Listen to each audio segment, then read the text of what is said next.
ख्वाजा साद रफीक का शहरियार आफरीदी के बयान पर रद्द-ए-अमल देते हुए कहना था, बिल्ली नहीं बिल्ला थैले से बाहर आ गया। पीटीआई क़यादत फौजी क़यादत से बराह रास्त मुज़ाकरात का शौक पूरा करने। ख्वाजा साद रफीक ने लाहौर में तकरीर से खिताब के दौरान कहा, बानी पीटीआई एक तरफ गिरबान और दूसरी तरफ पाँव पकड़ते हैं। फौजी क़यादत से मुज़ाकरात का कहकर फिर ये आज़ादी के अलंबरदार भी बनते हैं। हुकूमत और लड़ाई दोनों काम इकट्ठे नहीं हो सकेंगे। जमात की अक्सरियत चाहती है कि नवाज शरीफ पार्टी सदारत संभालें। साद रफीक ने मजीद कहा कि वज़ीर-ए-आला केपी को इस्लामाबाद पर चढ़ाई का बयान वापस लेना चाहिए। हुकूमत और लड़ाई दोनों काम इकट्ठे नहीं हो सकेंगे। इत्तेहादी हुकूमत को किसी सूबे में गवर्नर राज लगाने का शौक नहीं।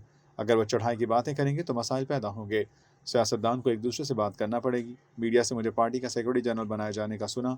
एहसन इकबाल बतौर पार्टी सेक्रेटरी जनरल बेहतर काम कर रहे हैं। बिस्मिल्लाहिर्रहमानिर्रहीम।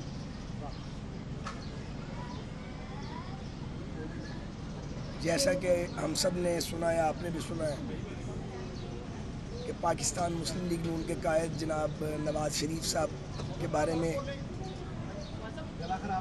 पाकिस्तान मुस्लिम लीग नून की अक्सरियत ये चाहती है, बल्कि सभी लोग ये चाहते हैं कि वो अब चूँकि कानूनी रुकावटें दूर हो चुकी हैं तो वो जमात के कायद तो हैं ही, लेकिन जमात की सदारत की ज़िम्मेदारी संभालें। इसी हवाले से कल पंजाब मुस्लिम लीग का इजलास हुआ था, जिसमें पार्टी की सूबाई शाख की जानिब से नवाज शरीफ साहब को ये दरख्वास्त की गई है कि वो जमात की सदारत का मनसब संभालें। सेक्रेटरी जनरल की बात मैंने भी मीडिया के ज़रिए मुझे मालूम पड़ी है, मेरे इल्म में ऐसी कोई बात नहीं है। मेरे ख़्याल में एहसन इकबाल साहब बेहतरीन काम कर रहे हैं और वो ज़्यादा बासलाहियत है, और मेरे तो ख्याल में ऐसी तब्दीली की कोई ज़रूरत नहीं है। एहसन साहब अपना काम आसान तरीके से कर रहे हैं। जहाँ तक वज़ीर-ए-आला खैबर पख्तूनख्वा की धमकी का ताल्लुक़ है, बहुत इमेच्योर स्टेटमेंट है। देखें, पीटीआई ने धमकियाँ भी दी हैं, माजी में हमले भी किए हैं। 9 मई तक बात जा पहुँची है, 9 मई से बात जेलों तक चली गई है। अब उन्हें समझ आ जानी चाहिए, जमहूरी सियासत में आप घेराव जलाओ और धमकियों से काम नहीं चलता। उनका भी काम नहीं चला, जो वो चाहते थे कोई एक चीज़ भी उनकी पूरी नहीं हुई। तो गंडापुर साहब को अपना बयान वापस लेना चाहिए और उन्हें अपने सूबे की खिदमत के लिए और अपने सूबे की बेटरमेंट के लिए कानून और आइन के दायरे में रहते हुए वफाक से ताउन करना चाहिए और वफाक को उनसे ताउन करना चाहिए। ये इमेच्योर स्टेटमेंट्स, और अगर वो फिर भी बाज नहीं आते तो मैं ये समझता हूँ, मैं इस वक्त हुकूमत का हिस्सा नहीं हूँ ज़ाहिर है, लेकिन इतना अंदाज़ा मुझे है कि अगर कोई इस्लामाबाद पे कब्ज़े की या चढ़ाई की कोशिश करेगा और वो चाहेगा कि वो हुकूमत भी करे, तो ये दोनों काम इकट्ठे नहीं चल सकेंगे।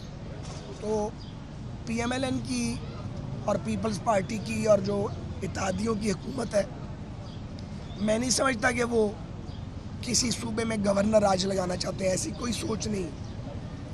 लेकिन अगर चढ़ाई की बातें करेंगे और अगर आप चढ़ाई की तरफ चलेंगे तो हालात ख़राब ही होंगे। मैं माफ़ी चाहता हूँ, मेरा गला काम नहीं कर रहा, तो इसलिए इतनी आवाज़ निकल रही है।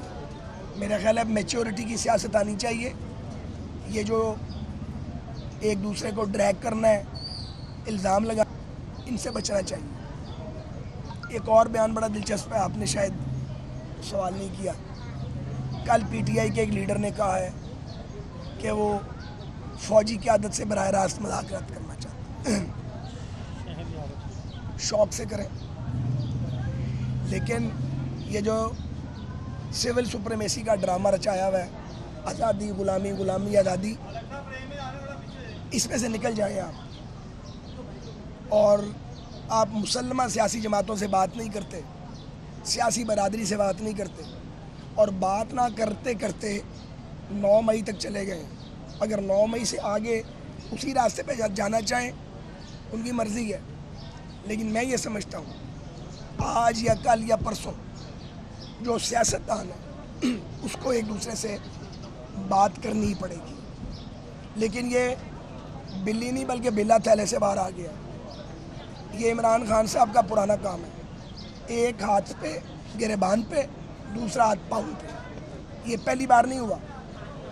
एक तरफ तरले करते हैं کہ میرے نام مک جاؤ اور باہر نعرے لگاتے ہیں کہ میں آزادی کا علمبردار ہوں، پتہ نہیں کیا کیا ہانکتے رہتے ہیں جس کا ریئلٹی سے کوئی تعلق نہیں۔ اچھا بھائی صاحب یہ بتائیے گا، ایک چھوٹا سا سوال، آپ کی ایک ایڈٹ شدہ ویڈیو جو ہے وہ سوشل میڈیا پہ ڈالی گئی ہے، آپ ایک سینئر سیاستدان ہیں، آپ کیا جن لوگوں نے آپ کی ویڈیو اپلوڈ کی ہے ان کے خلاف کارروائی کے لیے آپ نے متعلقہ اداروں سے رجوع کیا ہے؟ ہاں جی، میں نے ایف آئی اے سے رابطہ کر لیا ہے، میں انہیں ریٹن کمپلینٹ کرنے جا رہا ہوں، وہ جو سائبر کرائم کا ونگ ہے اس کے خلاف کارروائی کروائیں گے انشاءاللہ۔ بہت مہربانی۔